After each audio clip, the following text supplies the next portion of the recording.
Just going to give it a few seconds for something to go wrong, because it always does.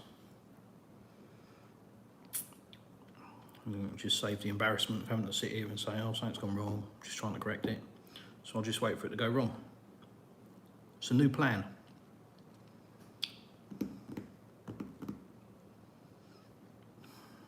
Yeah, this isn't true to form.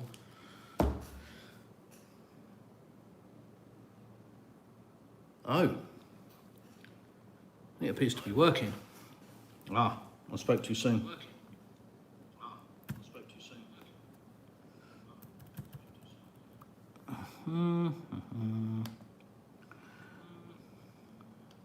Can hear me twice, and that's really not a good thing.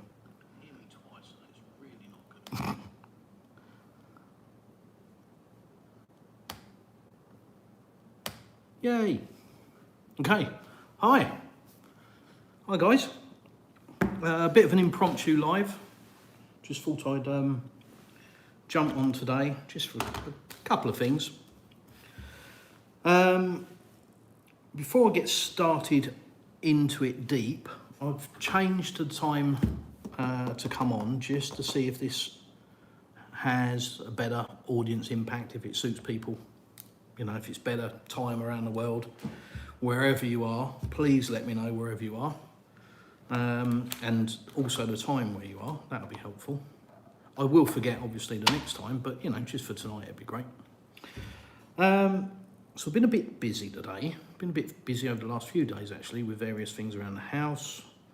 Lots of backwards and forwards in with the sauna and bits and bobs. We've got some guys here at the moment. I've been here all day working in the sauna. So part 2 of the sauna build will be coming fairly soon. Some parts have started to come in. I picked up some parts today. Let me show you. Got this thing called a Geos, which is the sauna controller. I won't bore you with all the bits and bobs, but it's quite a nice little unit.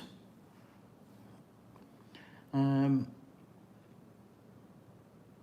idea how it works. I haven't got a clue. But apparently you turn it on with this and you twiddle this a bit. It's about as much I know. I think there's an instruction book, but I would not be a true male if I bothered to read it. So when I can't work it, I'll read that. But in the interim, there it is. Looks easy. So, yeah, like I say, guys, you know, I've no idea what time it is where you're watching from. Please let me know. But I want to start tonight very, very, very briefly with the Olympics opening ceremony in France. And I'll tell you why it's going to be so brief.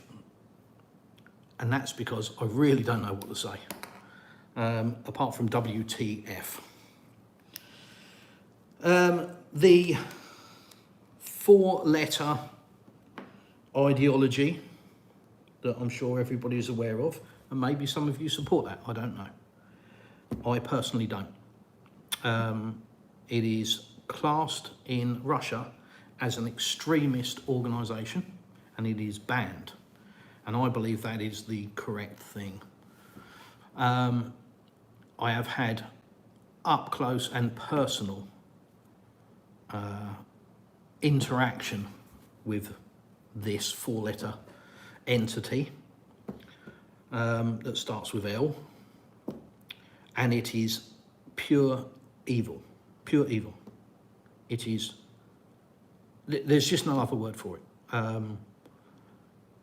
The indoctrination of children by any entity is pure evil, but by this particular entity, it is frightening. It really is, and it is done in plain view and plain sight. So I just want to say, look, you know, that's my standpoint. That will always be my standpoint because I've had personal experience of it.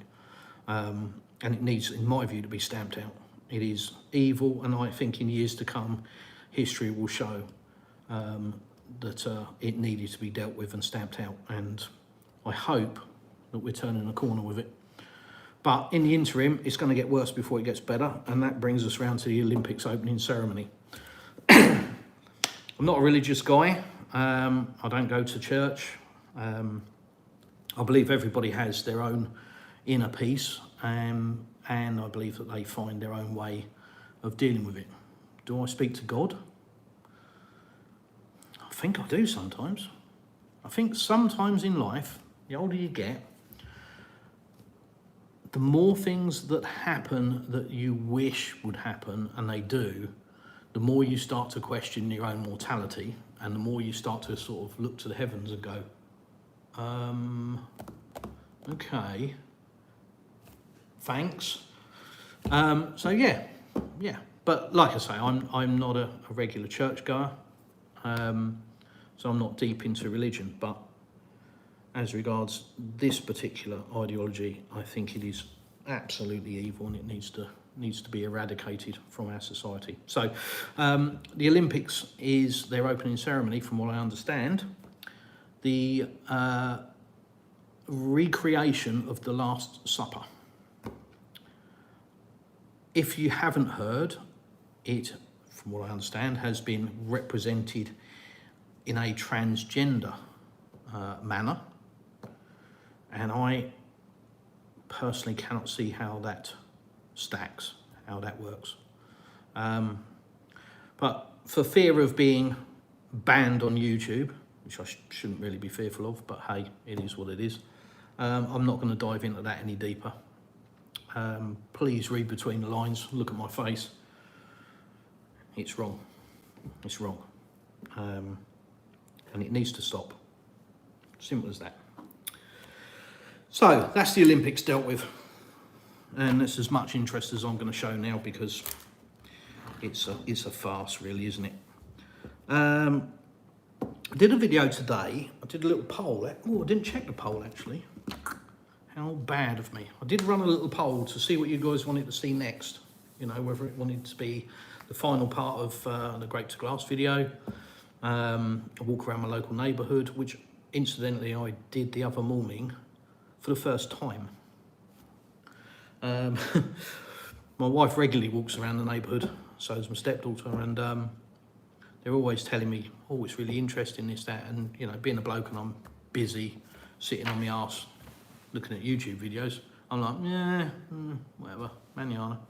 But no, I actually, for once, stopped being lazy and took a walk with them. And yeah, it was really interesting, really cool. I was really shocked and surprised. There's very old Soviet era buildings, houses, dwellings, maybe even some dachas, which are, you know, summer houses. An old farm equipment. Lots of fruit trees, loads and loads of plums, yum yum. Some cows and chickens, lots of froggies in the river. It was just really interesting. It was a nice walk. Nice wander around.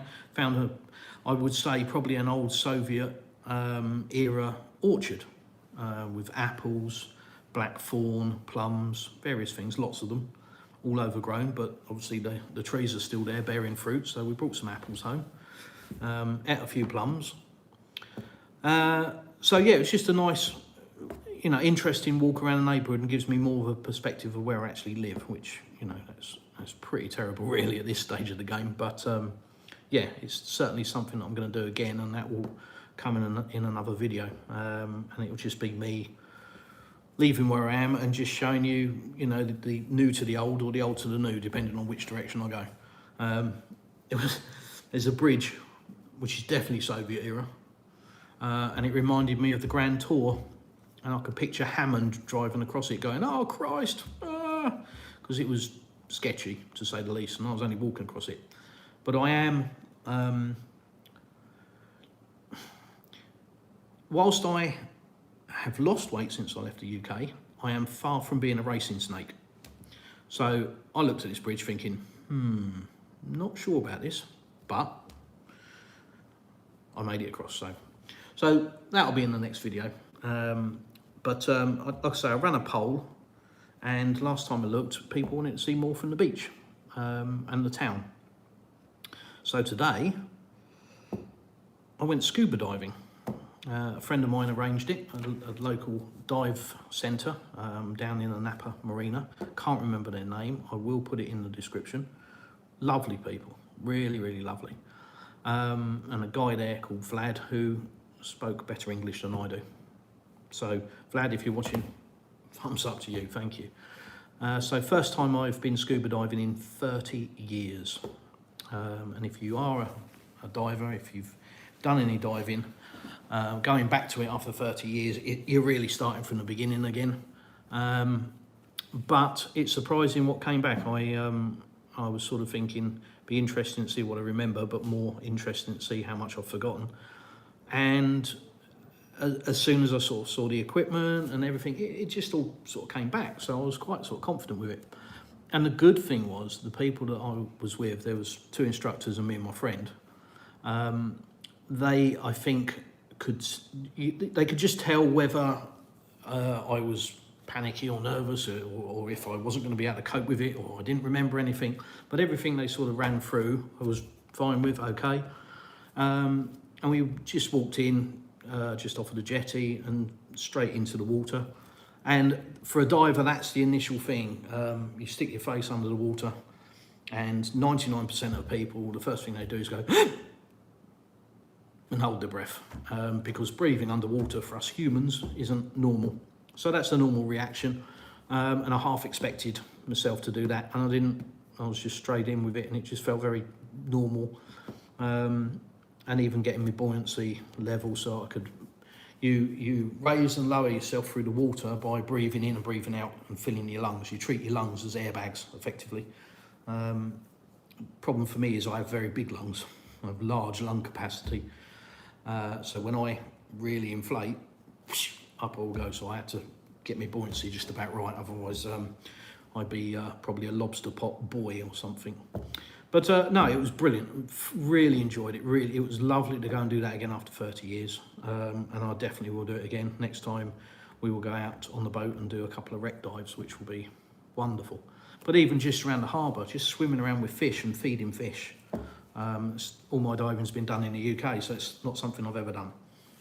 You go off of like Eastbourne Pier or Eastbourne Beach, and you see sort of shopping trolleys, a few cans, the odd rock. It's pretty much it. A couple of white starfish. If you're very, very lucky, you'll see a cuttlefish, which, you know, that's still probably one of my best memories and most vivid memories ever. Was sitting in about 3 or 4 metres of water opposite the Grand Hotel in Eastbourne, which you may have seen in one of my previous videos. Literally just walked in off of the sea, off of the shore into the sea, sat on the bottom, lovely summer's day, everybody looking at us like we're SAS or something, just wandering in with scuba gear, and just sat on the bottom, and I held a cuttlefish in my hand. I didn't hold it, it just came and rested, you know, just rested on my hand, and I watched this thing manipulating and changing shape and colour and trying to match my glove to blend in. And that was an amazing, you know, otherworldly, I'd say, almost alien, remarkable. But apart from that, if you go diving in the UK, they say you can dive anywhere because it's generally pretty rubbish. So coming here and being able to dive and swim with the fish was amazing, absolutely amazing.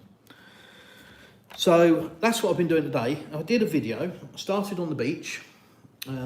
First thing I've noticed when I've rewatched the video is just how green the water looks with algae for about 6 feet off of the shore. So there's a bit of algae bloom at the moment, but it doesn't look like that in real life, and that's quite often the case when you video something. The camera changes it, makes it look further away, nearer, you know, colours, lefts and rights, all of that kind of stuff.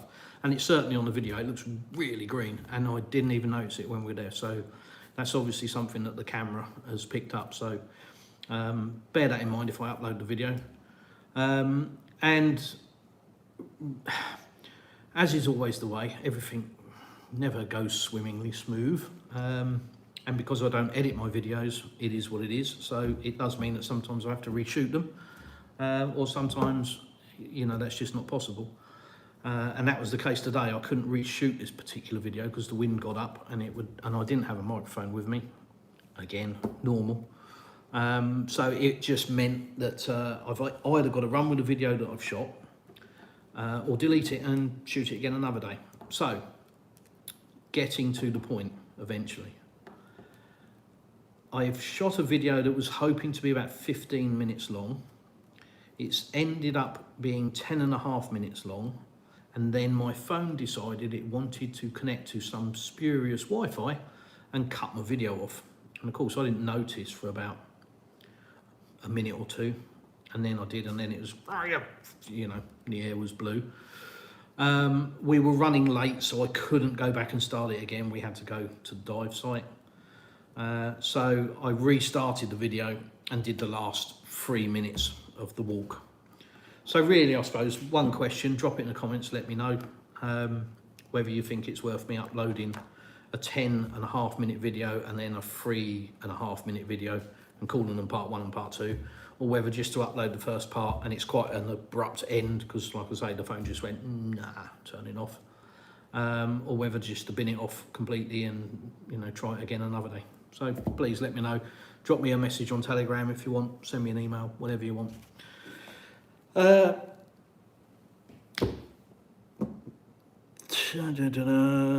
Yes, so that was that.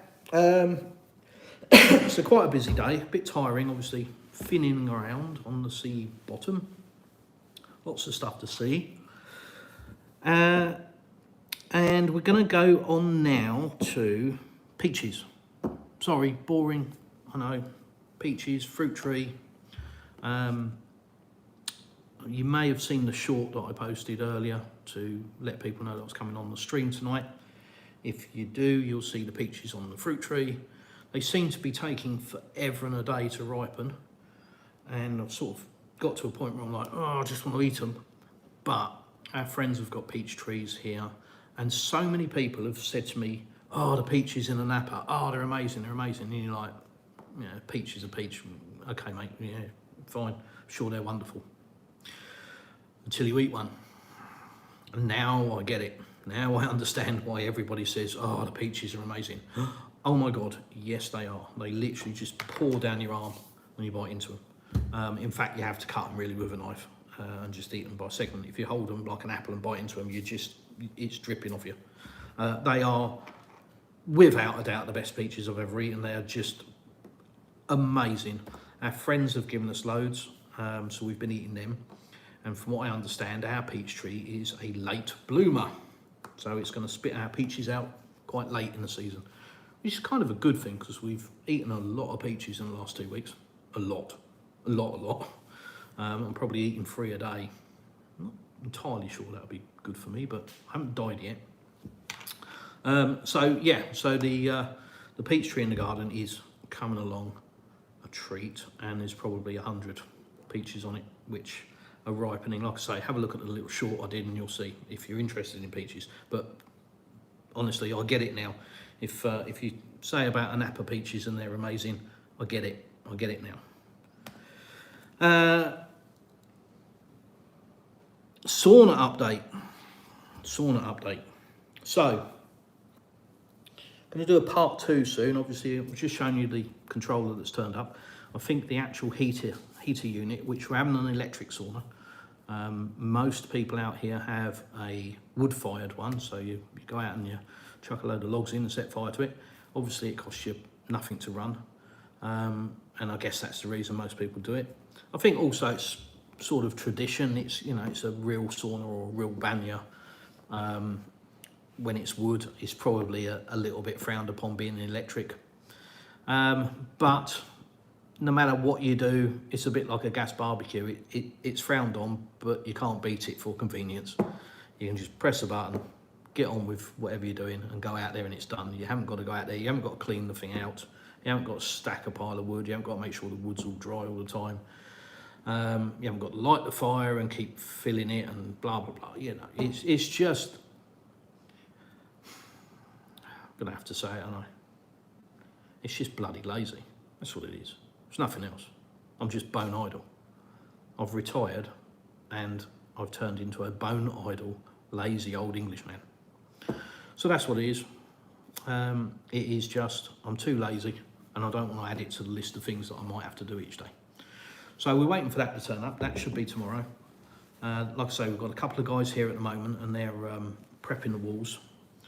I think Monday or Tuesday, another team of guys come back to start the tiling. The electrician has been in and has run various points of electric for lights, for the actual sauna hookup itself. He's moved a couple of sockets for us, and we've got to wait, I think, the plumber as well, because we need some plumbing doing before the walls are tiled, because we're having a pulley thing. You pull on this chain and poof, cold water flashes over you. So that needs plumbing in. So that's kind of where I'm at the sauna. So I'm not really ready to go and do a video, because it'll be 4 minutes of me going, well, this is new, that's changed, that's it. There's nothing really to see. But the sauna video will come fairly soon. It's nice, it's actually making progress, and we can sort of think, yeah, I'm going to enjoy the winter this year with the sauna literally just there. So that'll be cool. And now I'm going to talk to you about one of the things that's in the title, which is utilities in Russia. But before I do, let me just have a quick look and see if I've got to say hello or delete anyone. Greetings from Philadelphia. Wow, USA. It's noon. Okay. Okay, so we're 5 in front. Okay. You're getting ready to watch civil unrest kick off in France.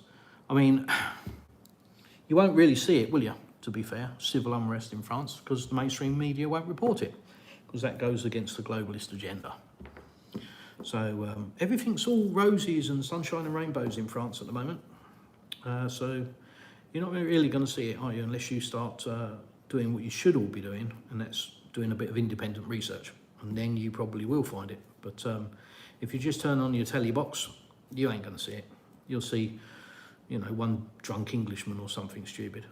That'll be it. So hopefully some people, you know, take the time to go and research. And there's been civil unrest in France for a long time. You know, look at what happened to Macron in the elections. Got absolutely decimated. So, you know, let's. It's a bit of an uphill battle, dealing with all of these evils in the world, but good always wins through. So it's just, you've got to be patient, and you just got to, you know, ride the waves. I really feel sorry for people that have to live in these countries and ride the waves. I'm so glad I live here in Russia. I cannot tell you how much my life has changed and how I'm enjoying life now. I wake up every morning with a smile on my face. It's just palpable how different it is here, and how, you know, just even the simplest thing like the climate, which, yeah, sure, if you compare it to the UK, you know, just move to Spain or somewhere else, you can go to a lot of places in the world and have a better climate, and I get that. But just that one thing, you know, waking up to the sunshine coming in through the bedroom window and sitting out on the terrace in the evening watching the sun go down, and being able to walk around in a pair of shorts all day and tan. Just that simple thing, you know, adds so much to the quality of life. And then everything that knocks on from that, you know, the quality of the food and everything else. So to be living in these countries where they're pursuing these, as Russia would say, extremist ideologies, and, you know, the insane taxation, the laws for laws, and the jackboot thuggery. Yeah, I'm glad I'm out of it. I really am. So, I feel sorry for all you guys that are still going through it. Also feel sorry for the people that don't see it, because I was one of those. I didn't see it, didn't understand it, just thought it was all lies and rubbish, because, you know, that's how we're programmed, isn't it? We're programmed not to believe that anything is better than where we live. So, yeah, I don't think France is going to be the end of it, not by any stretch. But hopefully it's just another step in getting rid of these evils from our world, and hopefully getting the world to a better place. How is the progress on the building the Banya sauna? Hopefully I've just answered that. John Denver, and no risk of C.O. I know I should know what you mean, John, but face blue smiling, face blue smiling, face blue smiling. Okay. Message retracted. Howdy, if I were to flick you an email, would you be open to answering some pointed questions regarding finances, living costs, investment opportunities, etc.? Yeah, by all means. You won't believe how many emails I've had from people asking those sort of questions, and also offers of starting businesses and, you know, wanting me to help and this, that and the other. Most of them are just, you know, rubbish really. They're amount to nothing. Some of them may be genuine. But I'll always read an email, I'll always read a Telegram message, and I will always respond. So by all means, renovate NSW, New South Wales.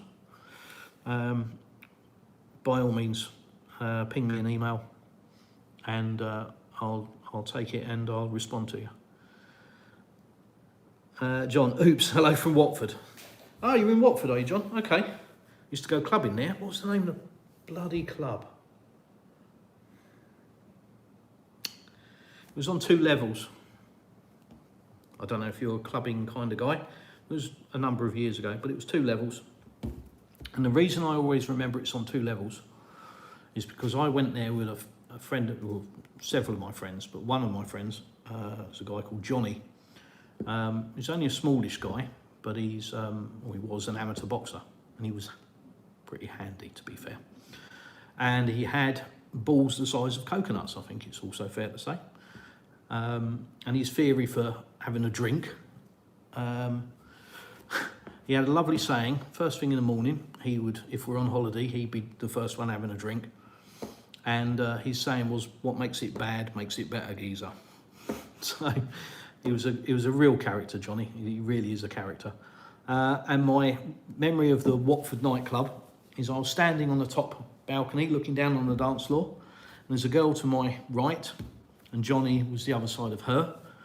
And this girl, I could just see out the corner of my eye, she was staring at me. So I turned around, you know, smiled, and she's not staring, she's like this, you know, really. So I'm like, okay.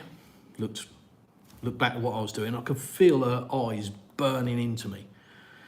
So after, you know, what seemed like an age, but probably a few seconds, I turned around again, and she's staring at me again. I'm like, Christ almighty, what have I done? Anyway, I turned back, and then I turned back round straight away, and I just caught Johnny with his arm reaching around and pinching this girl's ass on my side where I was standing, and obviously this girl thought it was me. So cheers, Johnny. Nice one, mate. So that's my memory of Watford. So I don't know if you know where that club is, yeah. Anyhow, I digressed a little bit, got up the questions. Probably won't be a long live stream because I've got a lot to cover off today. Oh, here's my little dive certificate. Look, well, it says something. It says I turned up today and I got stamped and I probably did something. And that's my name in Russian, which looks very odd. But yeah, so I got my little certificate, which means I can go out and do rec dives next time I go to the dive centre. Converted to a gym. Okay. Popwell Club? No. I'm going back, Christ, somewhere between 25 and 30 years.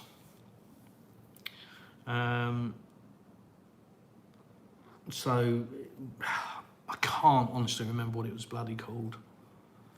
It's a stupid thing. That will bug the hell out of me now for 3 days, and in the middle of the night I'll probably sit up in bed and shout the name out. My wife will think I'm a nutcase, but that's kind of what I do.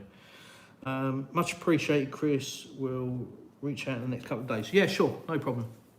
Like I say, I'll respond regardless of what it is. So yeah, feel free. Yeah, so called up with a chat. Greetings from Nottingham. Firefly Robert, hi.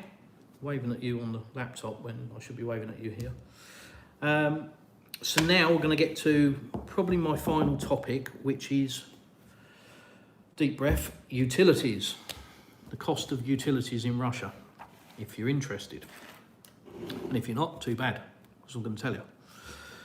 So we've now got to a point with the house build that everything's connected. The water, the gas, the electric, and everything's switched on, and we've had a full month. We've had a short period which we've had to pay, and now we've had a full month of electric and gas, so we can see what the cost is. And it's been a bit of a shock, I'm not going to lie. Our electricity bill for the month is, or was, 4,800 rubles for the month. Now, if you know the conversion rate, you'll know what that is straight away, and if you don't, I'm going to tell you. In the UK, that would equate to somewhere between 40 and 45 pounds for the month. Now, I know most of you in the UK, if you're watching, are going to go, sorry, pardon, did you say 40 to 45 pounds for the month, not the week? Yes, correct. That's for the month. But what I will point out is, for my Russian viewers, they will be sitting there going, ouch, because that's expensive out here, which, coming from the UK, I think anybody would chop their right arm off to have a bill like that. But in Russia, they're looking at that going, oh. But there is a caveat. We are running 3 air conditioning units, 2 upstairs and 1 downstairs. It's on now. It's pretty much always on if we're in the house. And certainly the bedroom air conditioning units are on all night. And we're running a swimming pool on top of obviously everything else in the house, you know, the lights, the fridge, and you know all the other electrical appliances. So you know, we've got I think a 1.5 kilowatt pump on the swimming pool plus the computer, and that's on 50% of a day, so 4 hours on, 4 hours off, always. So when you factor that in, you know, 3 air conditioning units, imagine what that would be chomping through in electricity. So to get a bill of, like I say, between 40 and 45 pounds, it's amazing, absolutely amazing. We were heating the house in the winter with an electric boiler, and our bills were, yeah, pretty high. So I wouldn't recommend using a 15 kilowatt electric boiler. It's painful, but still nowhere near the cost that it would be in the UK.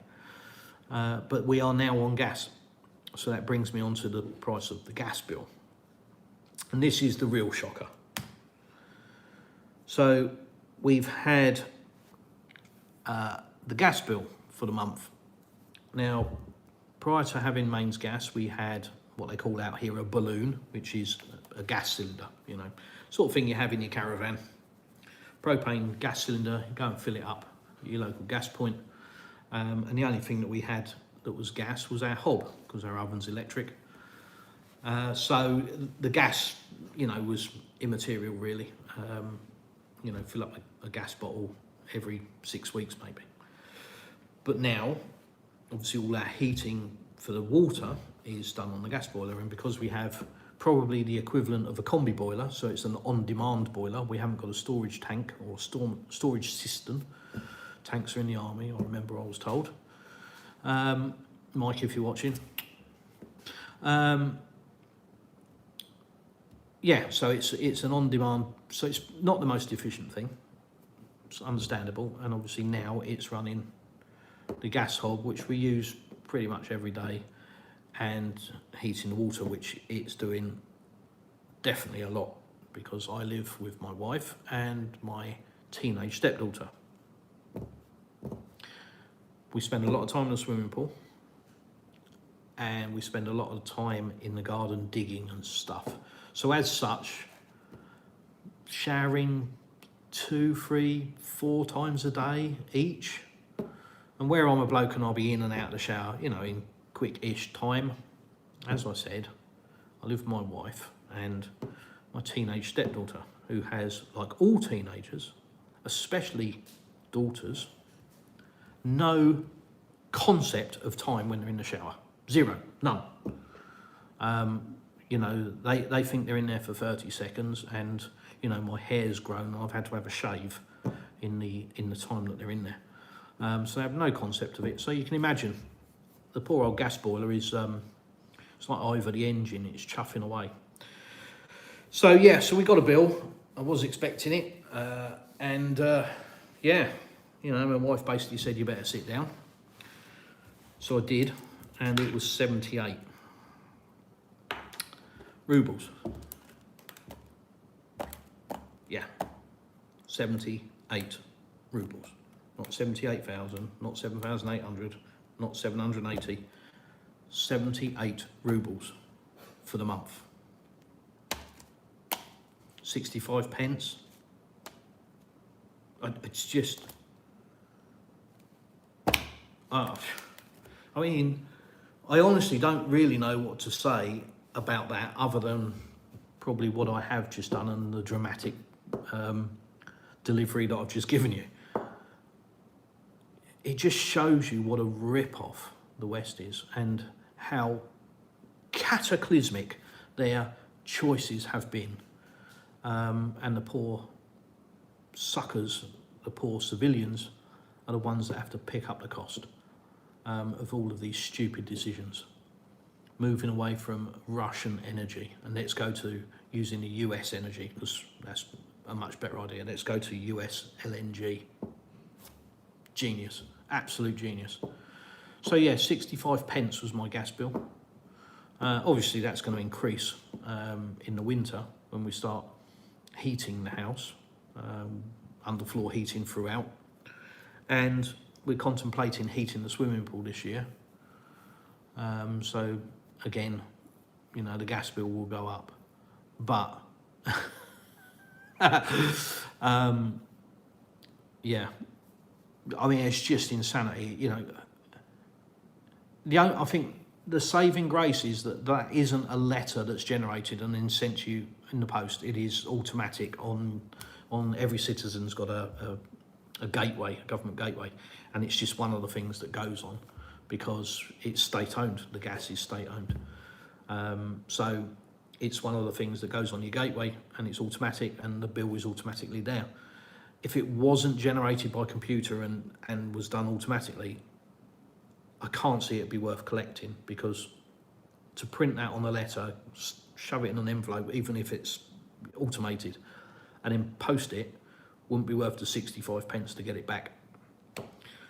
So, but then that's like the speeding fines. You know, they're barely worth, you know, I would say the paper they're written on, but they're not. Same principle, they're on the gateway. £2.50 for speeding. Yeah, deterrent. No. But the deterrent is, you know, some graves on the side of the road, and, you know, people's common sense.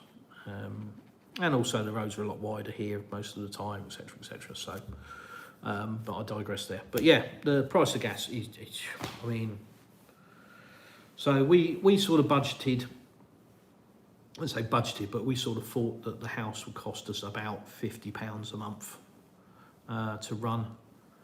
And yeah, that's about where we are. We pay to obviously have refuse collected, and that costs about £1, I'm going to say £1.40 a month. We don't sort of have street lights on our estate. Everybody at the front of their property has got these nice uplighters on their property. So instead of having big lampposts overhanging, you've just got these nice little uplighters on the front of your brick pillars. And each house pays for the ones that are on the front of their property, and they're all low voltage, you know, low level. But it's two things. One, it saves obviously a big infrastructure for street lighting on every little development. But but it also gives a nice light. It's a really pleasant evening. If if you're walking around, it's not sort of beating down on you from above. It's just a really nice, pleasant light, and because it's on every house, it's ample light everywhere. It's not glaring, but it's absolutely perfect. It's just really nice, very, very moody, and we pay for that.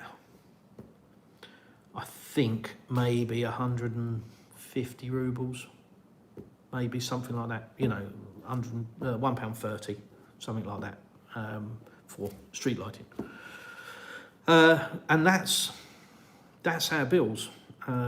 Water is free. You could argue that the cost of the well obviously wasn't free, and that you've got to offset over the following days, weeks, months and years. And sure, there was a cost involved in a borehole 15 metres down to the water table, and installing a pump, etc., etc. But now we don't have a bill for water. The only water bill that we really have is changing water filters. That's it. But the water that I drink now exceeds anything that I was drinking in the UK, I can tell you that, even if it's not filtered. So by the time it's gone through all of our main filtration outside in the utility room, plus our under the sink filtration, and then another filter into the fridge, and I only drink it out of the fridge because I like cold water, it's about as pure as you can get. You can hear it singing as it comes out into the glass. La la la la, it's that nice. It's wonderful. So yeah, so there are our bills. That's our utility bills, 78 rubles for the gas, 4,800 rubles for the electric, and then next to bugger all for refuse and street lighting, and water's free. So really, why wouldn't you? If you compare that to where you live, I don't know. Is it good? I think it is. If you live in the West, I think that's pretty good. Let's get back to some questions. John, I was in Kyrgyzstan last year, and the wife's mum got her electric bill, which they pinned to the lamppost outside. 1 month for 2 houses worked out £8. I nearly fell over. Yeah. I mean, I can't get anywhere near that. That's amazing. But equally, I know our bill is high because of these things, and the swimming pool, etc., etc. I think on average in our area, you're looking at 1,000 rubles thereabouts. Maybe a bit less if you've got gas heating, so you won't be using the heating in the summer. So you're probably looking at 600-700 rubles a month in the summer, and then maybe a bit of an increase in the winter. But I'd say an average 800 to 1,000 rubles is sort of the average electric cost. Ours is excessive because we've got some excess. You can choose a bubble gum or gas for the house. Yeah, okay, that's just, pennies just dropped, I just got that. Yeah, that's about right. Yeah, 78 rubles. I could buy a packet of crisps. Yeah, it's just, I mean, it's a bit like some of you guys may have heard of me talking about the tax when we came here. In the UK you pay council tax every month, which is an absolute con. It's just theft. It's legalised theft because the government says it's okay.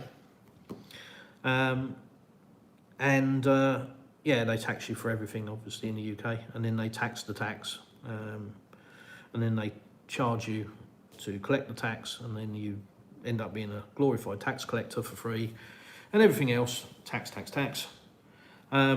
So when we came here, the wife said we've got tax bills because we sold her flat, and we bought land, and we had registration for the house, and tax, and I was thinking, oh my God, it's going to be thousands. And I honestly, I'd have to check with her because it was so irrelevant. I forgot how much it was, but it was something absolutely insane, like £15 for the tax. for the year. And well, not the year, because the land tax is a one-off payment. So it was that, it was the sale of a flat, it was all of this tax rolled in, and it was about £15. And when she told me, I think it was £15, because I think when she told me, she said, oh, it's 15. And I was thinking £1,000, 15 grand.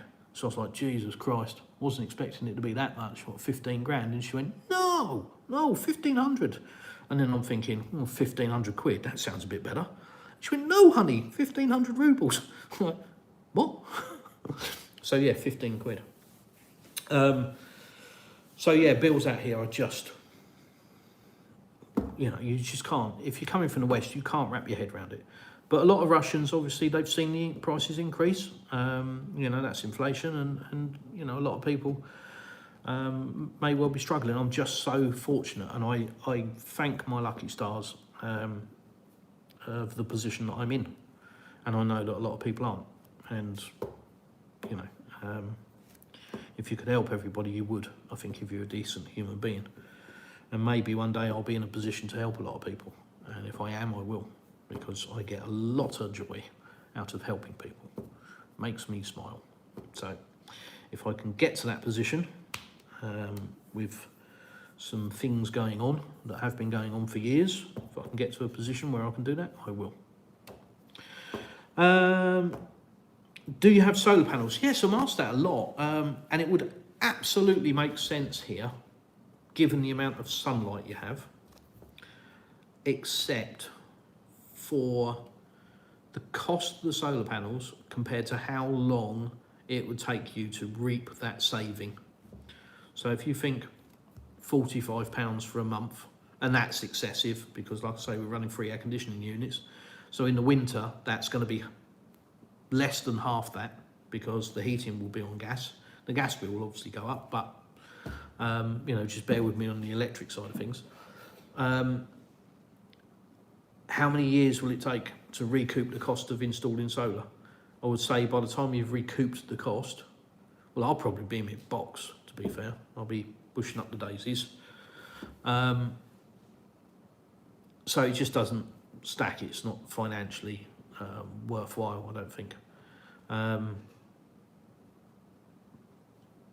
But it's kind of a nicety. It's something that I think if we get to a point where the bank balance is extremely healthy, it might be something that we look at. I quite like the Tesla wall, you know, the battery on the wall and the whole thing running into that, and it's automatic, and if you get a power cut, boom.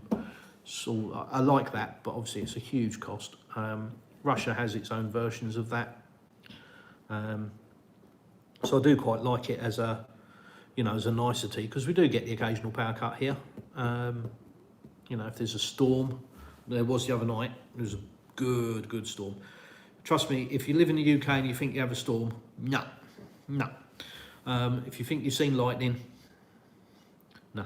You get lightning out here, and it's not sitting there looking for it, it's just, you know, it's amazing. Watching an electrical storm here is amazing. And I watched it hit an electricity substation up the town the other night.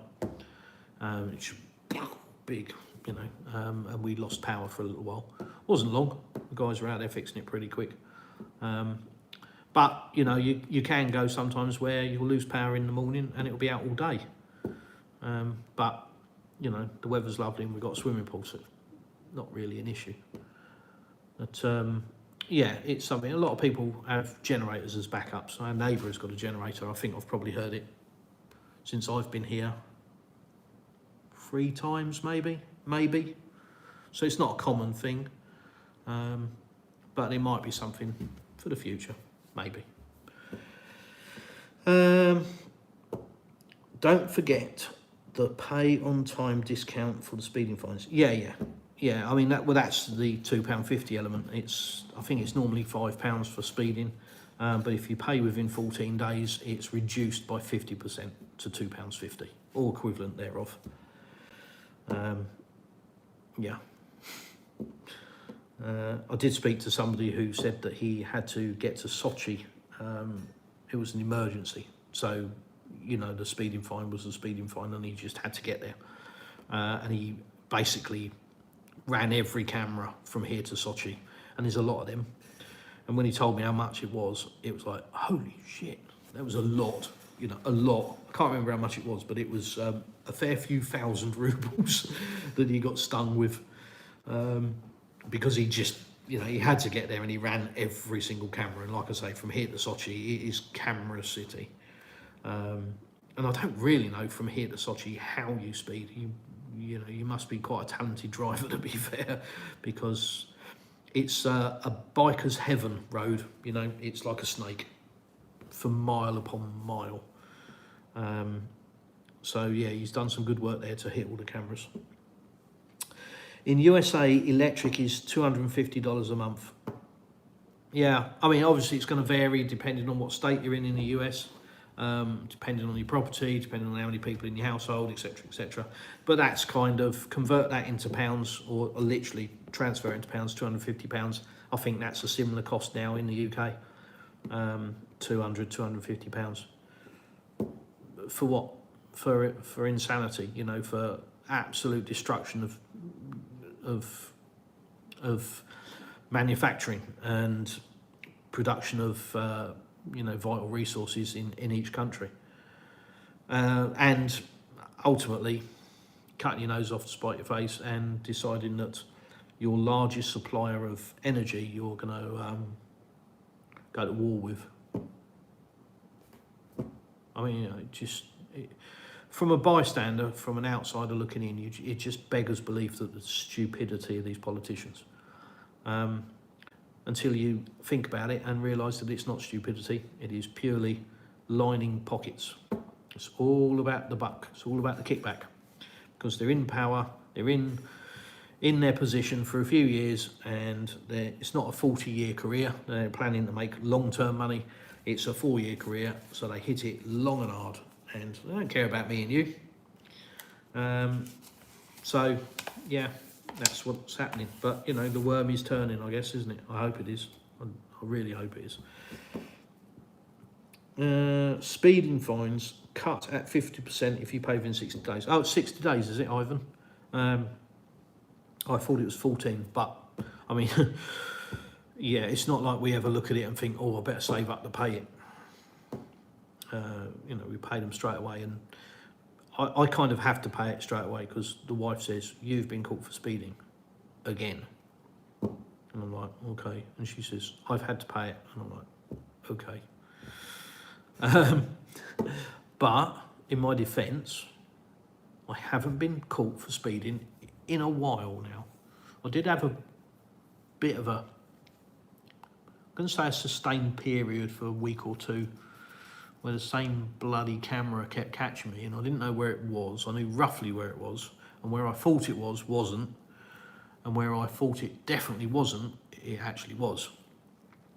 So it was a 40, and I kept doing about 67, I think.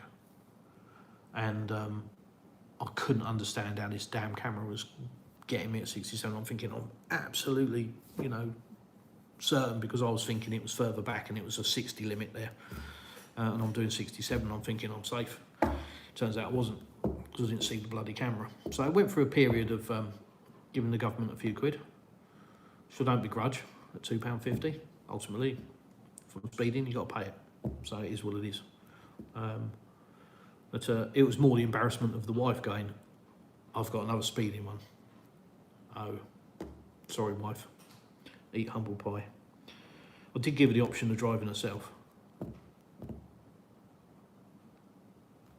No. Hey, sorry, I've been watching Tommy R in London. He was awesome. Tommy R. Tommy Robertson, is it? I think I know the guy you mean. Is he the guy that's recently got arrested in Canada? He's very nationalist, which, you know, depending on what media channel you listen to, is a good thing or a bad thing.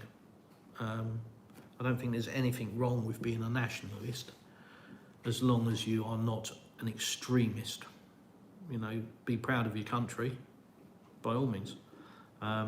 but not to an extremist point where you are supporting a different ideology that's hiding behind nationalism. You know, the one with the funny crossy leggy bent thing. That's not a nationalist. That's just an evil monstrosity that needs to be eliminated, eradicated. It's a disease, and I think there's some cures around at the moment, which is good.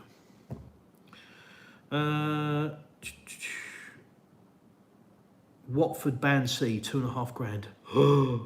Shit.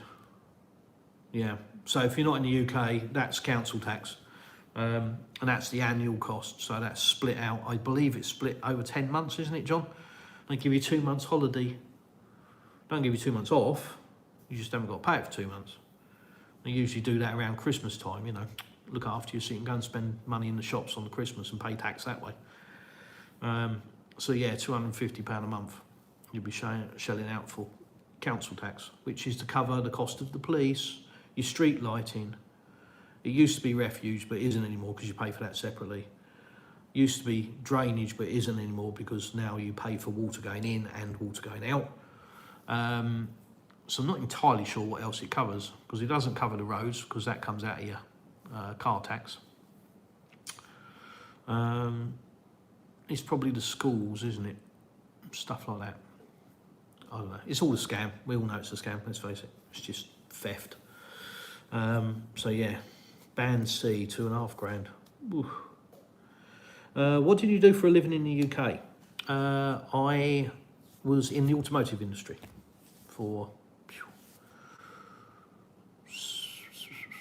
33 years. Prior to that, various jobs, various bits and bobs. Loaded lorries for a while. I used to be a skinny, tiny little weasel. I started loading lorries. It bulked me up a bit. I was a gunsmith for a while. Yeah, various things, but automotive for 33 years. So that was my career, really, in the body repair side of things. Had my own business, which I sold because I was asked to go and work for a large German manufacturer with 3 letters and a propeller. BMW. So yeah, sold my business and went to work for them.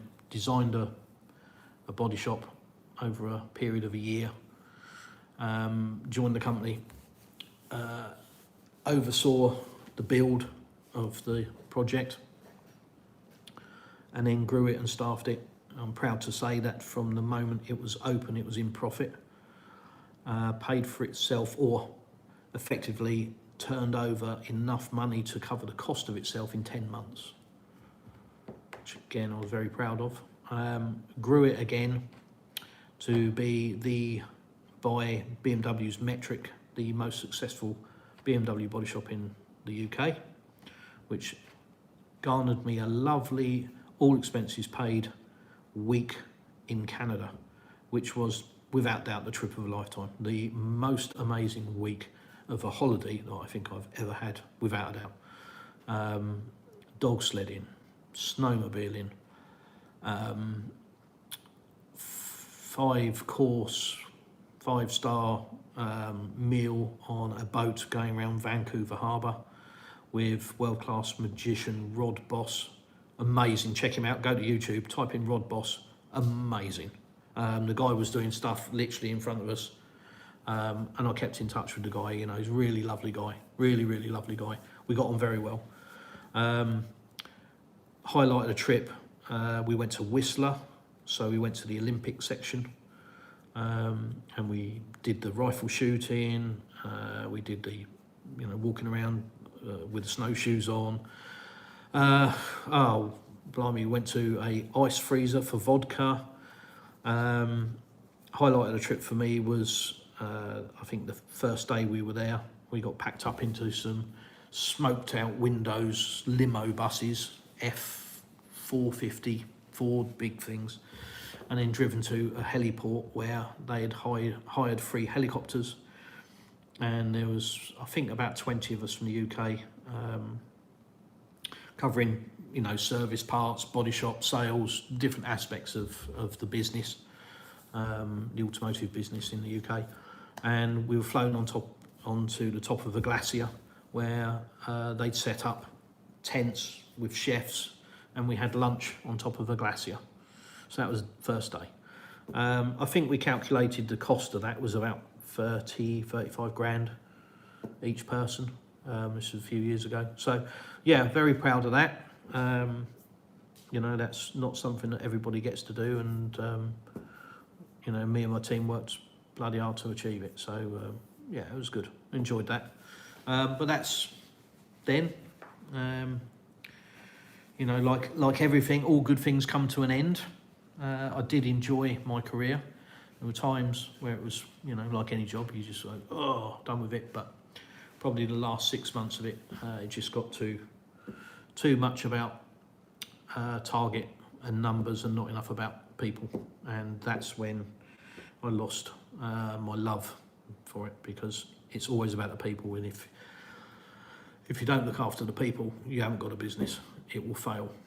And it was just being driven by people in central office trying to dictate to me about what staff I could hire, what staff I could pay, how much I could pay them, without having any understanding geographically of the business, the local area, how many chimney pots are in the, you know, catchment area, all of this kind of stuff. No concept of that at all, which I had in-depth knowledge of because I built the business. So yeah, that kind of killed it for me, I'm afraid, which was a shame because I did enjoy my career. But once it started going down that path and it was just about numbers and not people, yeah, got more and more stressful. And yeah, my wife saved my life. Literally, simple as that. That's why she is the love of my life. Because I genuinely do believe I would be dead if it wasn't for her. So, you know, she literally, as I've said a few times, and people that haven't heard this, she literally turned around to me one night after, I won't go into the long detail, I've done it before already, but she turned around to me one night and said, honey, I'll live in a tent as long as I've got you, but you're going to die, you're going to be dead. And she was absolutely right. And that was on a Friday night, and Monday morning they had my notice. And that was the decision, that was the step, you know. And that wasn't the step to come to Russia, by the way. I'm just going to divert off. That wasn't the, right, we're going to move to Russia. That was the, I need to get out of this because I'm going to be dead. And yes, we'll live like paupers, but we'll have each other and we'll be alive. And that was the calculation, you know. We sort of looked at what money I had, you know, selling the car, because I had an expensive car, and some other bits and pieces, watches and a bit of jewellery and stuff, and then dividing it out over the years, a bit of investing, etc., and sort of thinking, do you know what, yeah, I can do this. We're not going to live, you know, but an extravagant lifestyle, you know, the eating out at restaurants and all of that's going to go out the window, but I'll be alive. And that was my golden moment of life. Now I live. I don't exist, now I live, and that's all thanks to that woman. So I owe her everything. She is the most incredible woman, and I will never stop saying it. So that's what I did, and now I am a man of leisure, apparently, or as I like to say, a lazy ass. And yeah, I just sort of potter around, do a bit of swimming, eat some fruit. Today I went scuba diving. Make the occasional YouTube video. Been a while, so I thought I'd better do a live stream. And yeah, that's it. Sounds possibly boring, I don't know, but I can assure you it's not. Really, really happy. Wouldn't swap my life for anything. Quite content. Thank you very much. Somebody actually said to me, if you had £1 million given to you, where would you move to? And I looked at them and went, move? What for? So that should tell you. Right, let me, hopefully that asked the question. That was long and protracted, wasn't it? Really sorry, but I go off on a tangent sometimes. So, Russian Soul. What cities would you recommend expats to visit in southern Russia, and what time of year? Unfortunately, Russian Soul, because we have built our house in a way that we like to be here, so we've built it, you know, the sauna's being built at the moment, admittedly, but, you know, I've got a movie room that's in mid-project. We've got the swimming pool, obviously, in the garden. We're going to be growing fruit and various other things. And the house has kept us busy. We haven't done much exploring. I would say Sochi, because, you know, everybody would. Having been there twice, but only as transitory, passing through. But certainly parts of it were amazing, lovely. And I didn't see any of it, but you know, like the main high street, the architecture, some of the architecture, you know, Sochi railway station is beautiful. Some of the restaurants, lovely. I do like food. It was really nice. But there's so much more to Sochi. You know, you've got mountains, you've got skiing. So Sochi, I would definitely say. Krasnodar, I think is a wonderful city. I really do. It's not for me because it's not on the coast. I'm a Cancerian, so I need to have sort of one toe in the water. And it's a little bit too inland for me. But what they call the Galitsky Park there, or Galitsky Stadium, which is a local businessman who paid for a football stadium and then built a park on the side of it, or paid for the park on the side. He didn't build it himself, clearly, but paid for the park to be built on the side. The park is amazing, just... yeah, I've forgotten what you'd call it, geo something shapes. You know, it's just beautiful. It's beautifully maintained, and it's one of the places you need to go. Galitsky Park is stunning, and I will be going there again. I've done several videos. Please go and have a look. They haven't had that many views, but please go and look at them, because it's an amazing park, and we will be going back there, definitely. So definitely Krasnodar.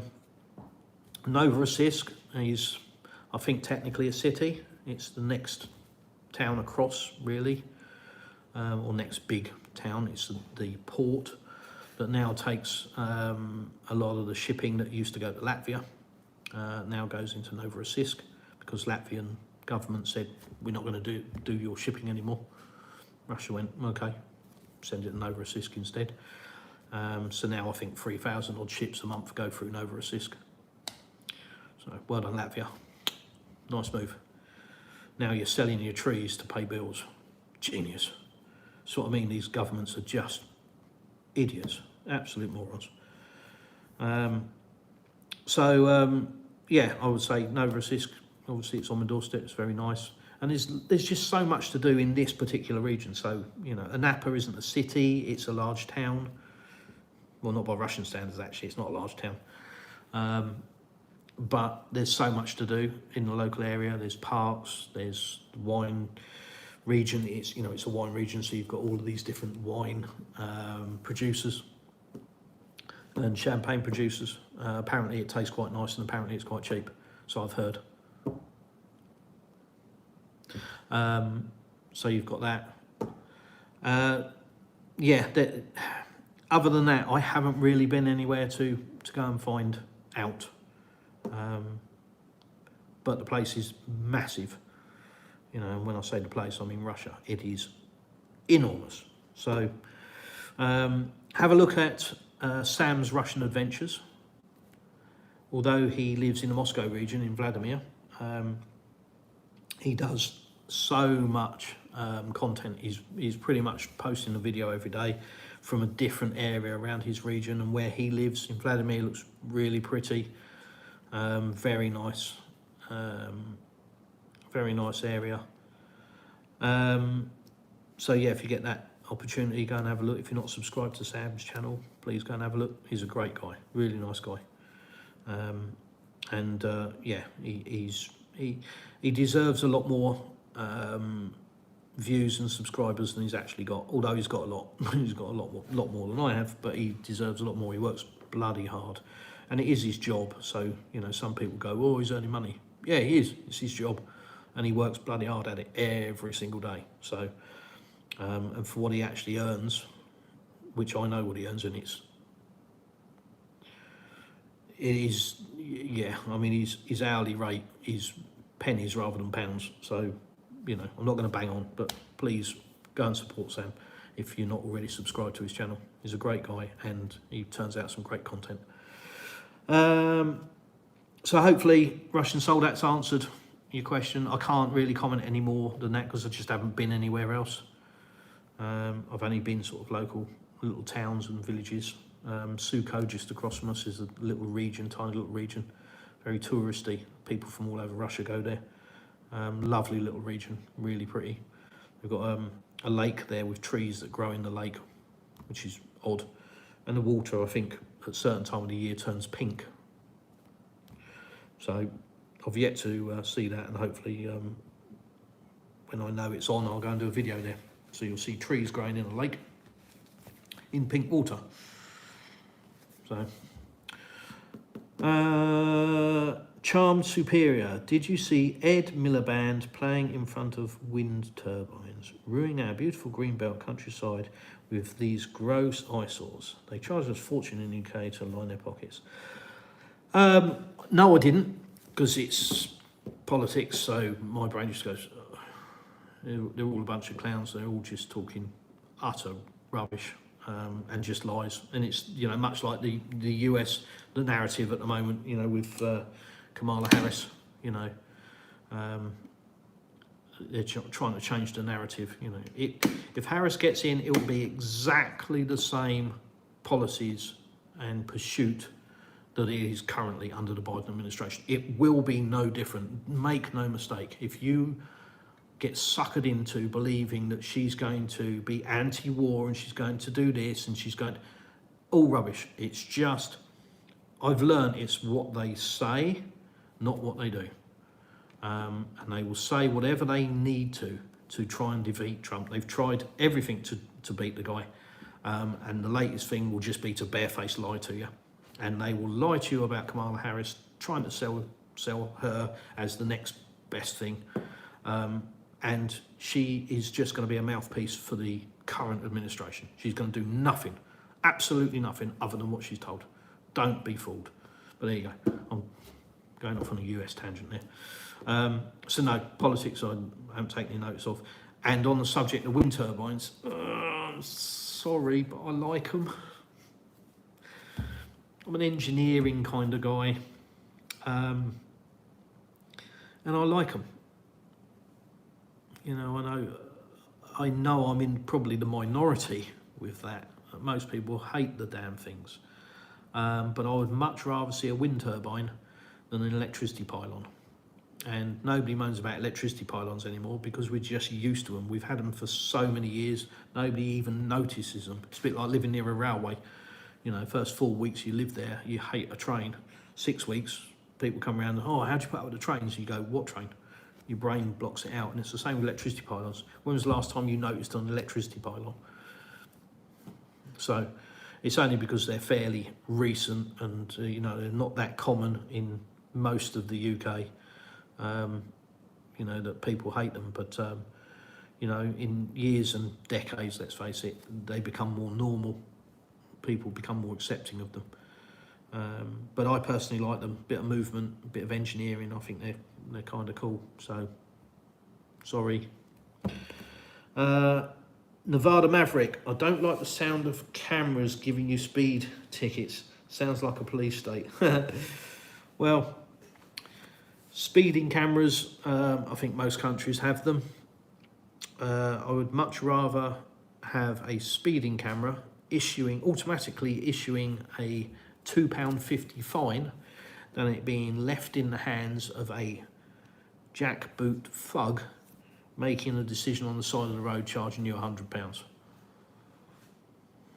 So, you know, what's your poison? What would you rather have? No, I'd rather have consistency. And ultimately, if you don't speed, you ain't got nothing to worry about, have you? And you have to understand also that you don't get these speeding tickets for being 1 or 2 miles over the limit. And this is another thing to wrap your head around.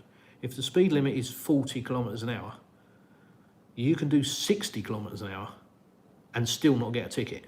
You do 61, it'll go off. But 20 kilometres an hour, 50% over. So this ain't in any way, shape or form a police state. Not even remotely. Not even remotely. Regardless of what you may have heard in the West by Western media, and it's, you know, everybody's oppressed. It's just, I can't even be bothered to go into it. It's just crap. It's just utter drivel, rubbish. It's just lies. There is no oppression of the civilization here, the population. There's no over control by government. You know, it's not a police state. It's just horseshit made up by the West. It genuinely is. I've lived in the West. I'll tell you where I'd rather be. It's where I'm sitting here broadcasting to you guys from. No question. No question. So it is not a police state. So, like I say, just to reiterate that point, what do you want?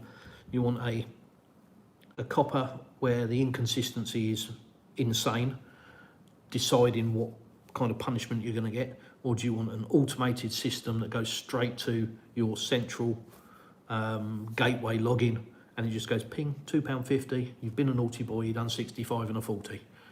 What do you want? What do you want? I know what I'd have.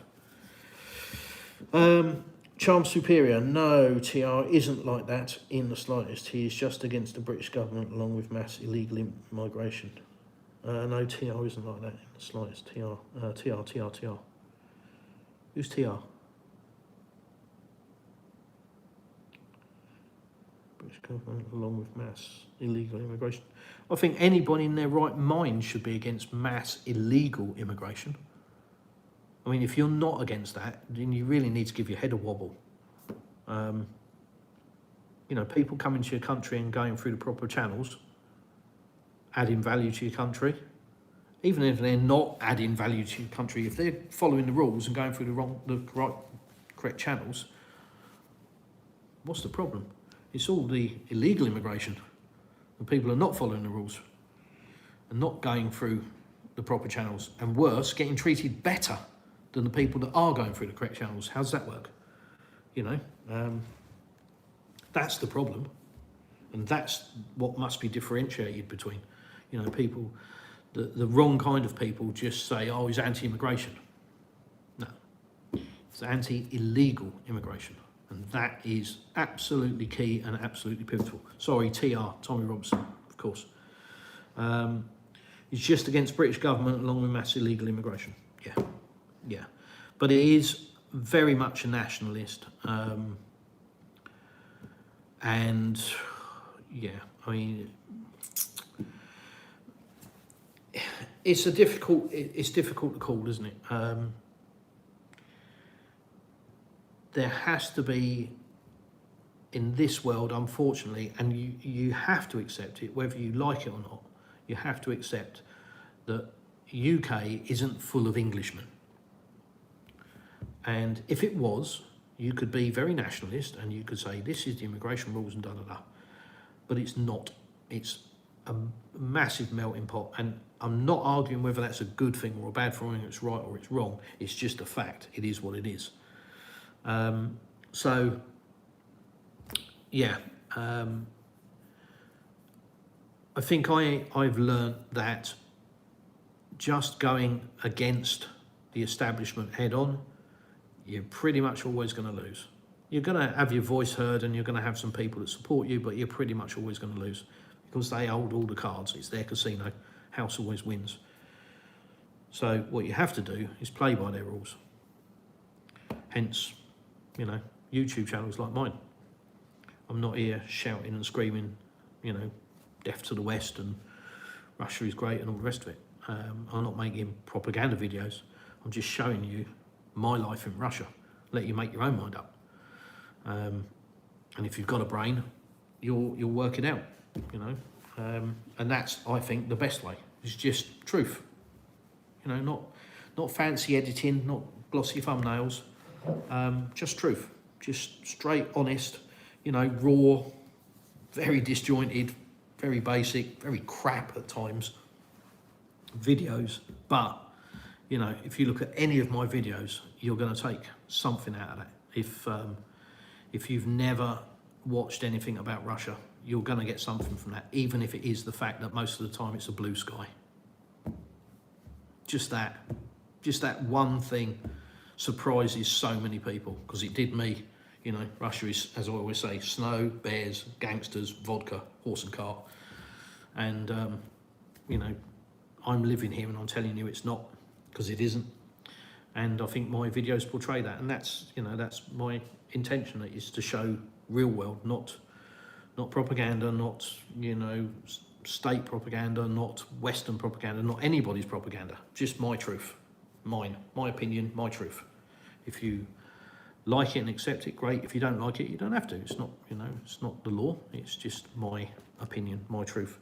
But hopefully, and I know it has, I've had emails and I've had messages on Telegram from people that have said, thank you so much. You've really opened my eyes. I really, really didn't see Russia in this light. And I think, you know, that might be a little bit what sets my channel apart.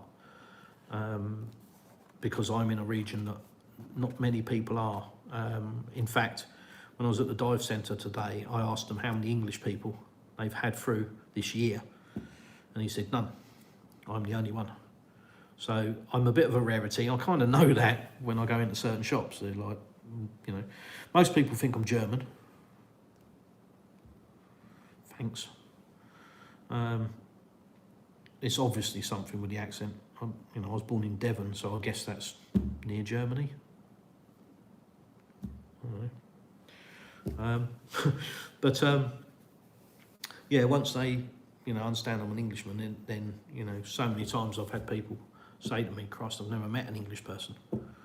So I'm a bit of a rarity in this area, and I think that's a good thing, because this particular area is not what you would expect Russia to be. If you're living in the West and believing, you know, the narrative, as I did all my life, you come here and it kind of, it will throw your world upside down, as it did mine, hence the reason for my channel. So Krasnodar, Sochi, Rostov-on-Don in summertime. Yeah, and Krasnodar is beautiful city, busy city, but very pretty. Rostov-on-Don I haven't been to. I've seen some video. I really want to go to Crimea. I would, from what I've seen of it, it is unbelievable, just unbelievable, amazing. So I would thoroughly recommend people going to Crimea. Don't listen to Western media about Crimea. I'm 60 miles away from it.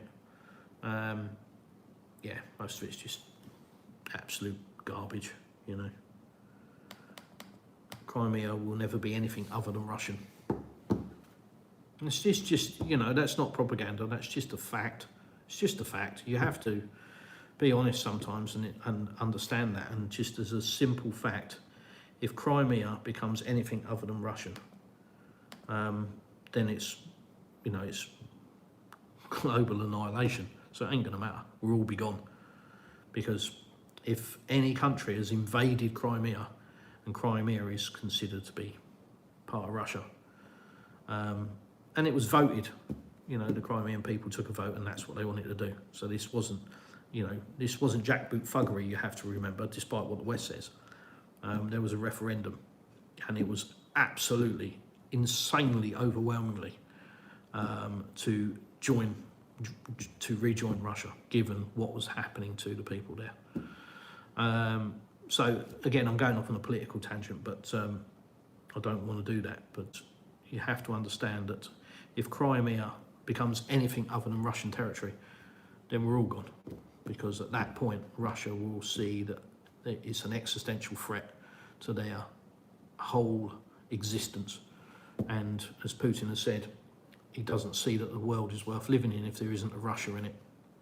And coming to this country, I've got to agree with him. So, yeah, go to Crimea. It's unbelievable.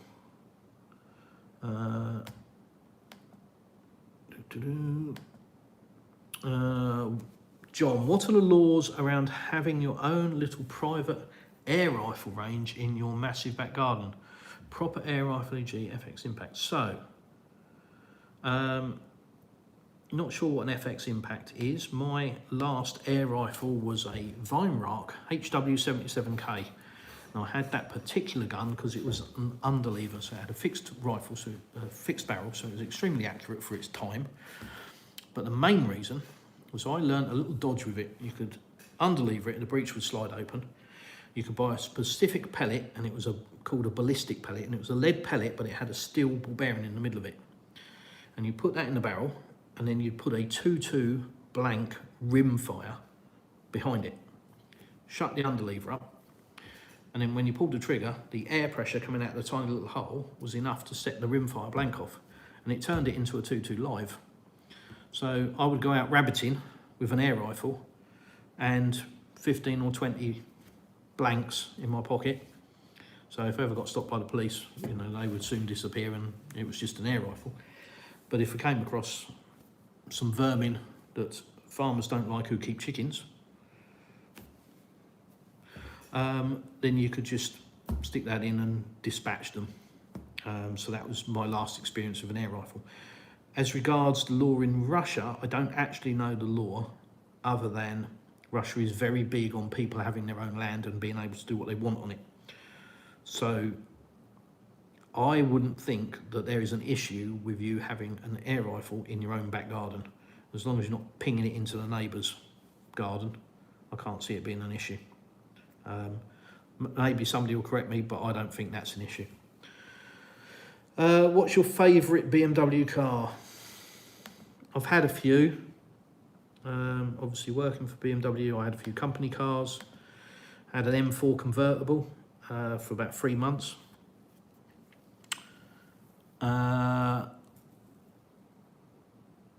had X5s, X3s. Had a 4 Series convertible. Hybrid touring. I've had quite a few. And over the years, you know, even going back to old 3 Series, old 6 Series, Highlines and stuff. I don't like the ride of a BMW. I'm built for comfort, not for speed, and I find that the way that all BMs tend to drive with their stupid run flat tyres just makes the ride a bit harsh for me. So I can't say what my favourite BMW is, because given a choice I wouldn't buy one. If money was no object, if I had a huge bank balance out here, I would buy probably a Land Cruiser, the Japanese Range Rover. Not because I think it's better than a Range Rover, other than for the obvious, which is the reliability, etc., etc. But just really because I think it's the best money spent out here. You know, it's a go anywhere vehicle. They don't tend to go wrong. You know, they're pretty bulletproof. Me, if I had money no object and absolutely no issues with getting a car repaired and a replacement whilst it was being repaired, I'd have a Range Rover, without a doubt. Without a doubt. Despite all the horror stories and everything, nothing drives like a Range Rover. So, yeah, I'd have a Range Rover Vogue. Last one I had was a Range Rover Vogue SE 4.4 TD V8. That's amazing. Absolutely, just like driving a cloud. Lovely. Just an amazing car. So that's what I would pick. I suppose it is BMW, technically-ish. Though I think that's a Ford engine in that particular Range Rover. Do you miss your Ford Mustang? Bear with, I'm just going to put the light on.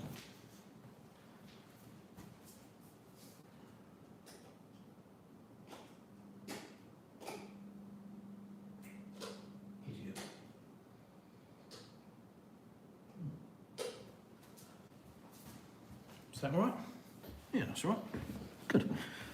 Do I miss my Ford Mustang? I've got to be honest, no. And do you know why? Because I had it 3 years and I did absolutely everything I wanted to in it, and I loved ownership of that car. I have so many great memories because of that car.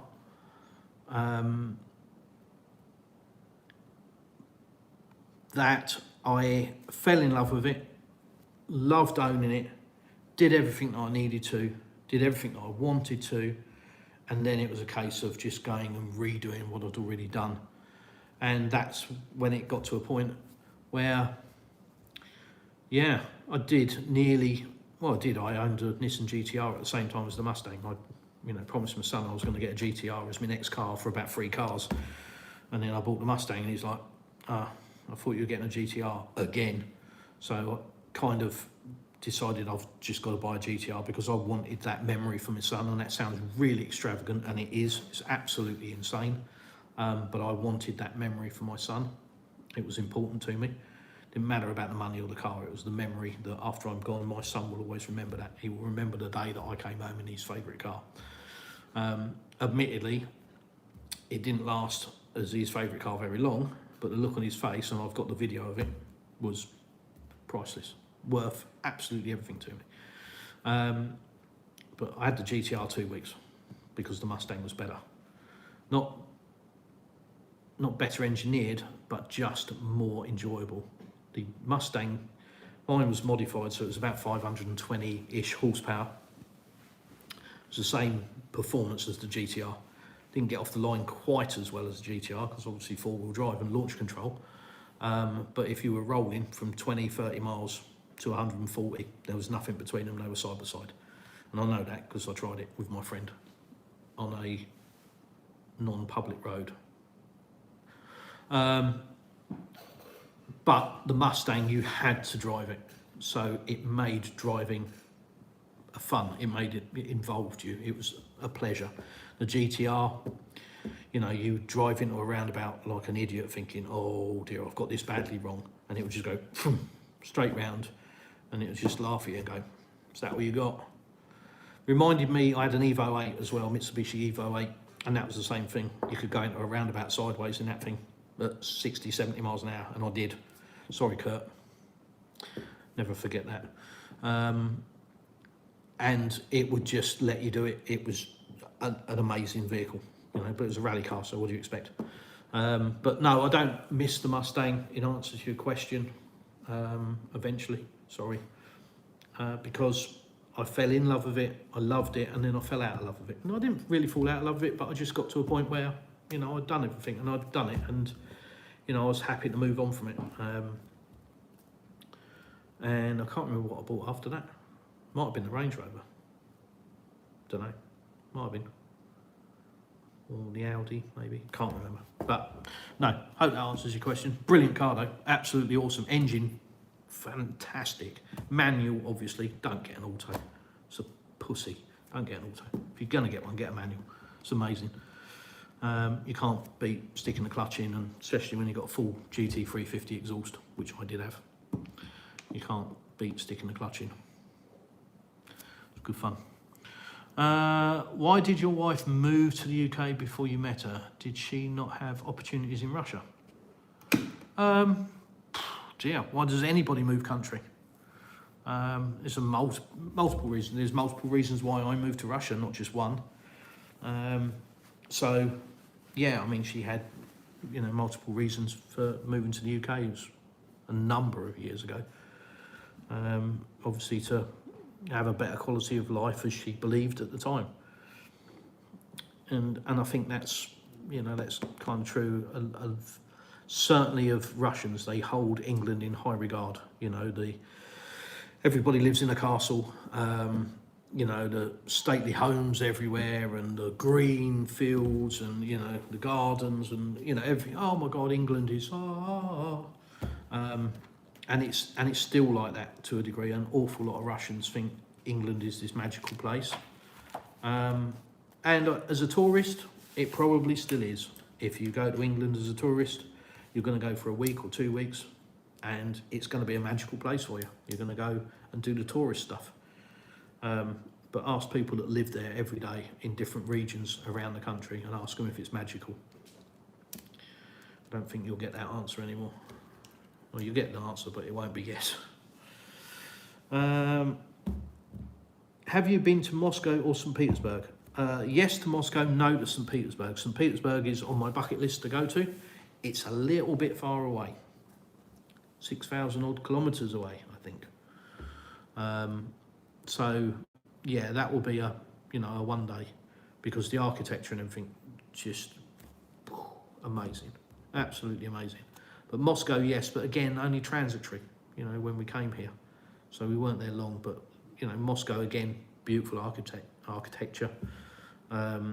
And again, I think Moscow is a city that you could live your entire life in, and go and do something almost every day. Different parks, different areas, and that's where a lot of people end up. There's an awful lot of YouTubers in Moscow. It's where people tend to go. It's a big city, very metropolitan, very cosmopolitan. Look at me, my fancy words out of the dictionary this morning. So people have got a lot of choice. Yeah, it's something that. What are you doing? Stupid cat! Shut up! What? Cat's complaining. I'm going to have to. What are you looking at? Go on in. Ta-da! You there? Right, that's the Bengal gone. I think the Bombay is already out there, so that'll be a fight. Yeah, so. Sorry, answering the question again. No, St. Petersburg. Yes to Moscow, but only transitory. So I'm not a city guy. Moscow is like London, only cleaner and bigger. And I don't like London. I'm not a city guy. I like to be, as I said, I like to have one crab's claw in the water. How are we doing for time? I have got to go and do something. Yeah, we're all right at a minute, but yeah, hopefully I'll catch up with your questions and then we'll have a look. James Crawford, great chat. Thank you, James. Cheers from Washington, D.C. Wow. Washington, D.C. My geography is rubbish. I think that's over that side, isn't it? Canada side, British Columbia side, that way. Is that Washington, D.C.? Or is, because you've got two Washingtons, haven't you? And I don't know. But, yeah, Washington, D.C., blimey. I'm one down-to-earth Midwesterner at heart who does not agree with the way my country conducts itself around the world. James, I don't think you're alone in that. And I think the biggest problem that the US has is that the rest of the world has realised that and woken up to that fact. And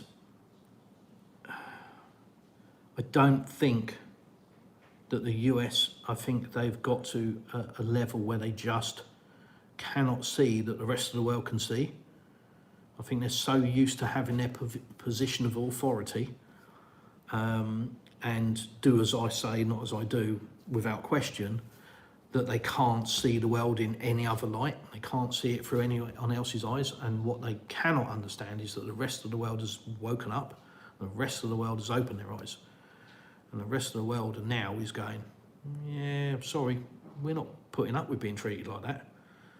And the US just hasn't, it's either hasn't or doesn't accept it, or won't accept it, or whatever. But it's happening, it is what it is, Every bully gets confronted at some point. And if you go around the world beating everybody over the head with a stick, at some point, those people are going to start putting crash helmets on, and your stick ain't going to be effective anymore. And it seems to me that there's a lot of people with crash helmets on now. Russian Soul, yes, Sam is awesome, highly recommend. Yes, I agree. Yeah, sorry Nevada Maverick, I got there in the end, didn't I, Tommy Robinson. How many British citizens would leave the UK on Putin's invitation? Do you know what? I think you'd be surprised at how little would, purely because they are so indoctrinated into the mainstream media. Even rational people capable of critical thought are completely, blindsided and brainwashed. I know very clever people that are just so far off of reality when it comes to Russia. And I'm not trying to change anybody's opinion. I'll give the answers to anybody who asks the question, but I'm not going to ram it down their throats. That's not my place to do it. But you know, it's amazing the level of mind control that the British media and the Western media in general has over people. It's scary, really is. The Watford Top Rank Suite still operates as a nightclub. Yeah, it wasn't that. It was subsequently renamed to Bailey's. Then Paradise. Kudos! Thank you. Oh, thank you. That saved me 3 days of trauma, I promise you. Kudos. That was it. Yeah.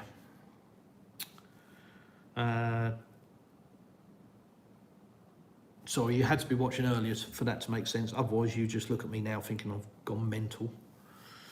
Charm Superior. Thank you, the answer. Oh, you won't believe how that stupid thing would have ticked away in my bloody head. Charm Superior. By the way, I truly appreciate your honesty in your content. Could listen all day. Wow. Blimey. As I've said before, it never ceases to amaze me, you guys. You know, tuning in, listening to me. It never, ever ceases to amaze me. I did this channel hoping that I'd get a few views and that maybe I'd open somebody's ask and get them, not changing their mind at all, but just getting people that maybe question and ask and, you know, like I say, question the narrative of what they believed Russia was, because that's all I was trying to do, because, you know, I've found that out by coming here and just having my world completely turned upside down. And that's all I was trying to do. So it just never ceases to amaze me how many people watch my videos and how many people subscribe to my channel. It just blows my mind. It really does. You know, to be sitting here tonight being 2,100 plus subscribers, all I can say is thank you, and it's very humbling. I'll continue to do it all the time people continue to want me to. So, John, trust me, Chris, if you look at an impact and you like engineering, I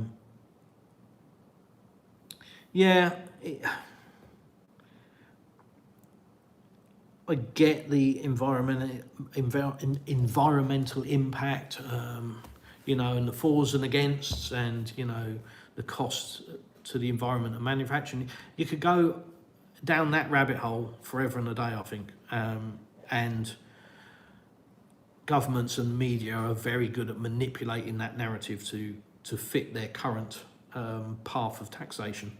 And most new technologies are merely a way of inventing new taxation and not to further the human race. That's my belief.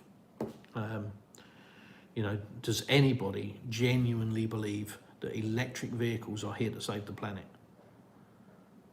If you look at where they are now and the cost to manufacture, rather than the cost of keeping going, you'd be far better off banning all new vehicles and just telling people you've got to keep your existing vehicle on the road. Now, I'm not going to get into a debate about, you know, the common sense of that or the logic of that, because I'm sure it'll just go on and it's not necessarily a logical answer. But my point is, I don't believe anything anymore when it comes to narrative about environment. I've seen it too many times over the years. I'm long in the tooth now. I'm 57 years of age, and I've seen it so many times over the years that I just, it is just a form of inventing new taxation, as far as I'm concerned. And that's all it ever is. You know, they pretend to look after you by getting rid of something that's bad for you. Oh no, we're going to have to ban that because that'll be bad for you, and we're looking after you. But in doing so, they'll invent something that you need to have as a replacement, and that'll cost you more money. It's just all a giant scam. It's just all a giant scam, as far as I'm concerned. Just my opinion. Don't blame me. I'm not blaming you, John. Definitely not. We've all got opinions, you know. They're like arseholes. Everybody's got one.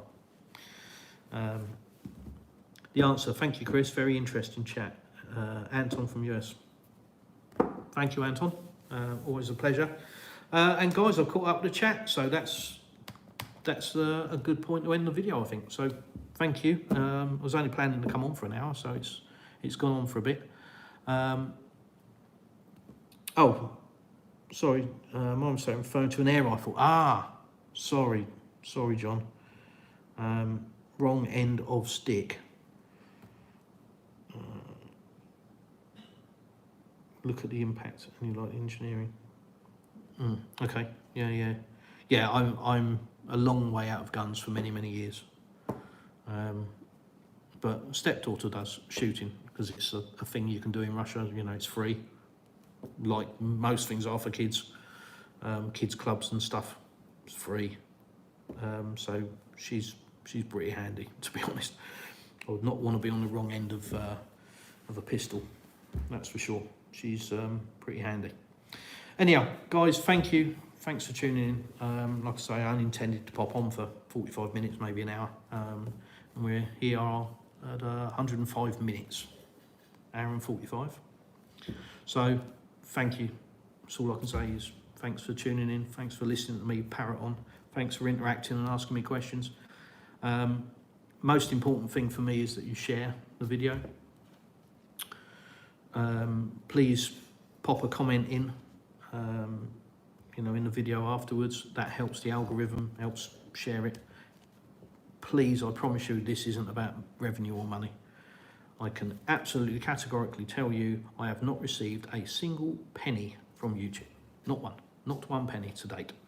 The way YouTube works is you have to generate to a certain figure before it pays you out any money, and I am nowhere near that figure, and that figure is £60.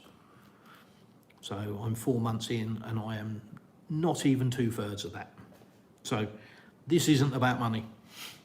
I hope you understand that. I spend more on shashlik every month than YouTube will ever pay me. So this isn't about money. It never has been about money for me. It is about showing people the truth. It's about showing Russia in a real light, and hopefully as my videos go on, you'll see more of that. So yeah, please share, please look at some of my other videos, please drop some comments. It all helps, just pushing them around. Yeah, thanks for watching tonight, and as I always say, I'll see you in the next one.